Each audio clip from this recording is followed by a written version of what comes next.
Welcome to Cord Cutting Today, where we dive into some of the biggest stories happening in the world of cord cutting and give you my thoughts on them. These include today, DIRECTV lost over 700,000 subscribers reportedly so far this year. We'll break down the growth of cord cutting. YouTube TV is getting some pushback about its advertising claiming huge savings. And the first DRM capable ATSC 3.0 Next Gen TV, that new over-the-air standard that everybody's up in arms about right now, it's getting its first supported DRM box. This means you won't need to buy a new TV to watch newly encrypted over-the-air channels. We'll tell you what you need to know about that and more.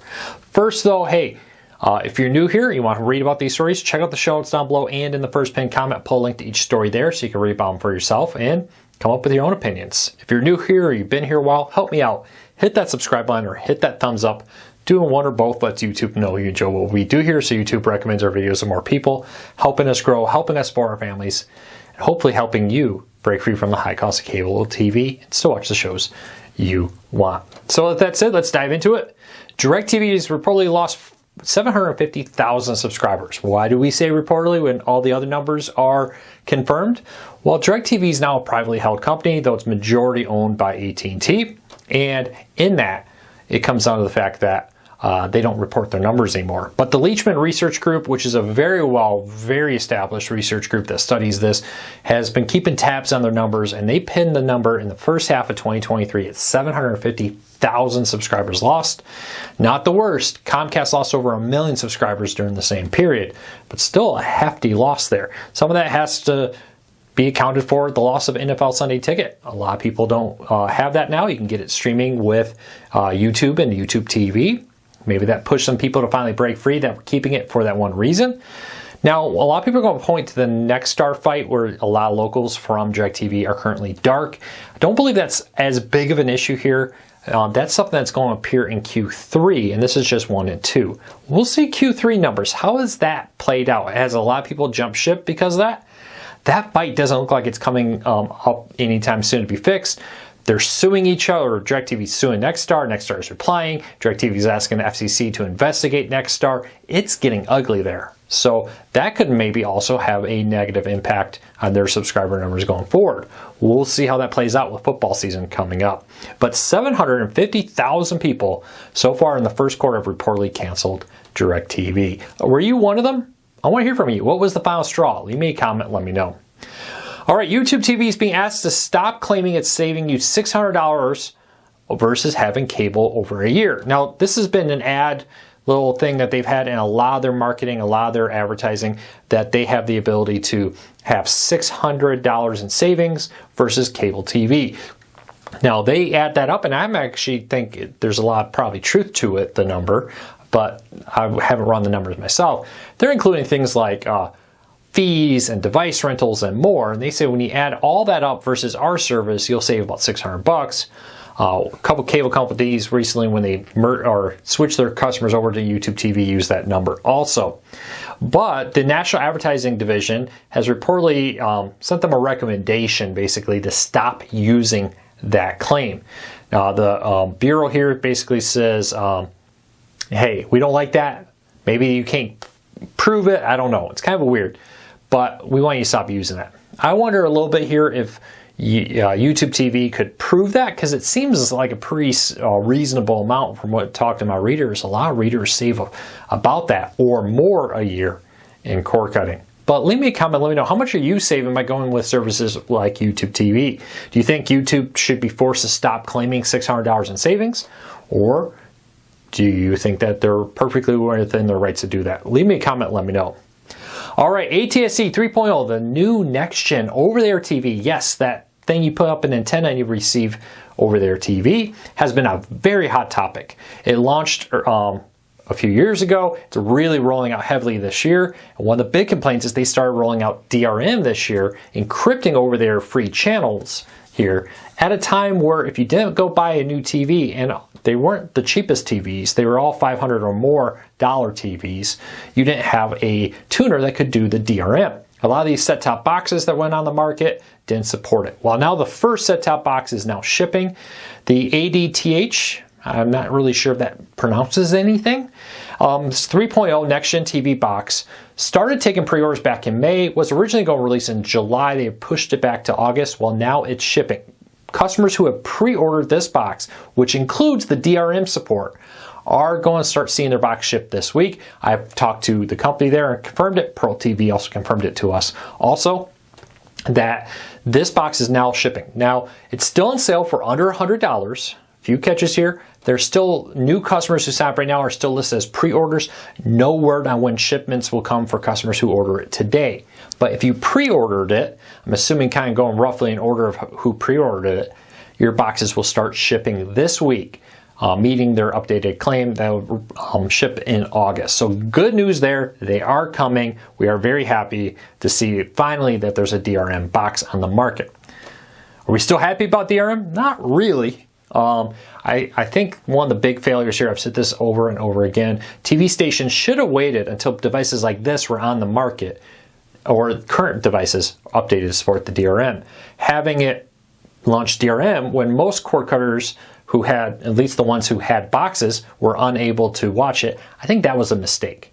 Waiting one more year I don't think would have changed anything in the big grand scheme of things, but you know, they made their statement. They're arguing it that way. So good news though, you finally have the ability to watch a DRM'd over-the-air television, and the price point for the box is under $100 if you act fast. The regular list price I think is like $119 with it. All right, good news for Google TV and Android TV customers. More free over-the-air channels. 25 in total have been added over there. I just talked about over there. More free channels are being added and live.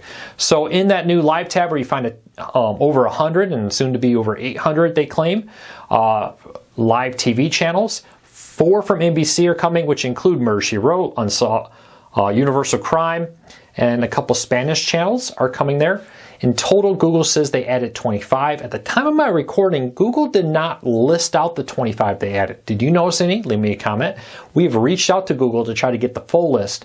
And if we get that, we'll have an updated story at cordcuttersnews.com. But 25 new free channels built right into Google TV and Android TV on most devices are now live on there. So check that out. All right, quickly running through some other stories. Bud Light is giving away NFL Sunday Ticket to 2,000 customers there. You have to enter the giveaway. It's pretty easy to do. I don't even think you have to buy anything to do it. Link in the show. It's down below if you want to enter for a free year of NFL Sunday Ticket to the lucky 2,000. Plus, they'll be doing some other giveaways like gift cards and more. Paramount will be airing the first 2 episodes of the new Frasier reboot on CBS. So they're going, I've talked about this a lot, the use of cable and broadcast networks to promote streaming services is becoming very popular. CBS will air the first 2 episodes of Frasier, and then if you want to watch more, you'll need Paramount Plus. But hey, if you've been on the fence, like, hey, do I want to get Paramount Plus for this? I like Frasier. Am I going to like the reboot? Well, you'll be able to watch the first 2 episodes for free. Date and times and all that down below. If you've been thinking about getting a Fire TV and you have an old one or an old Roku, Apple TV, or Chromecast laying around, now may be a good time to do that. Right now, for a limited time, Amazon's offering a Fire TV Stick 4K Max, which is what I'm saying in front of here, for just $21.60. A really good deal there for the Fire TV, but you need to trade in a approved device. Now, it was really cool because when I clicked on the box, it gave me a scroll down menu of devices I had purchased from Amazon, including some Echo devices that I could exchange for the additional 20%. What I thought was interesting, it included an offer to upgrade my first generation Fire TV box. That old square box from 2014 was offering me 20% off a new Fire TV Stick 4K. I'm obviously not getting rid of that. That's a cool item I'm going to hold on to. But if you are having an old Fire TV stick laying around that you've been thinking about, or box or whatever, upgrading, Roku, you want to switch or more, this could be a good time. $21.60. Correct me if I'm wrong. This may be the lowest price I can remember. Has there been a lower price for a new one? I'm not talking about refurbished models and the like, but Fire TV Stick 4K, the most recent version of it on the market too, not an older version of a Fire TV Stick 4K. Let me know. All right, Amazon is going after pirate DVD sellers.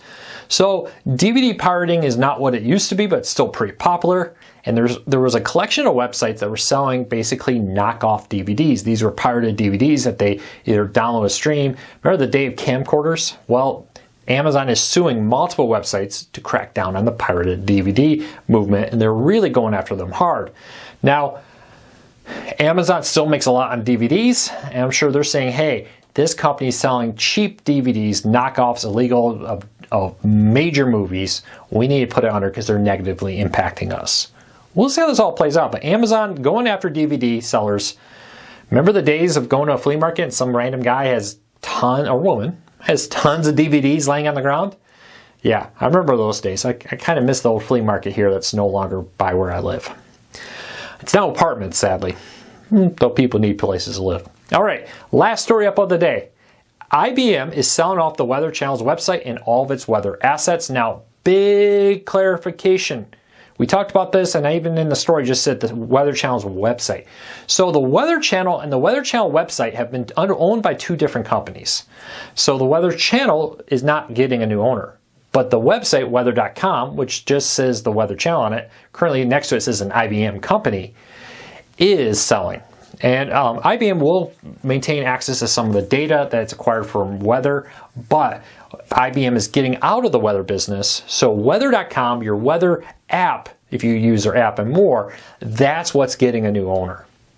But it'll be interesting to see how that plays out. How will that relationship with the Weather Channel continue? Will there be any changes?